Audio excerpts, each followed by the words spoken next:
man, you gotta have the robot when you're working your dance moves, right? I mean, of course.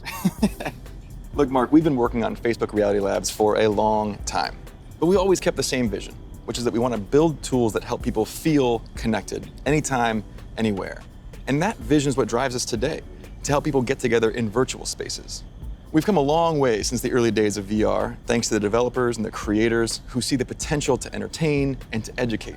But of course, we still have a lot farther to go. So to keep the pace of innovation moving faster and empower more use cases, we do have a few exciting announcements. Today, we're introducing the Presence platform, which is a broad range of machine perception and AI capabilities that empower developers to build mixed reality experiences on Quest 2. You want to tell us more about the Presence platform? Yeah, we've said before that realistic presence is the key to feeling connected in the metaverse.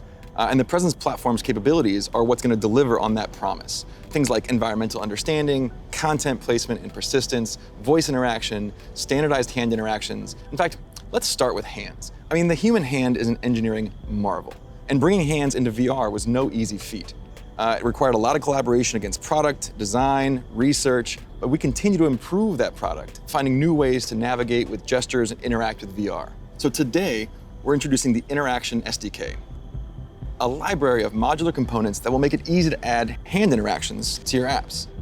That's pretty exciting. Yeah, we really think that this is going to help people accelerate the build time for new and existing titles that allow people to use their hands more naturally in more virtual experiences. Now, in addition to hands, there's another exciting interaction space for VR. That's your voice.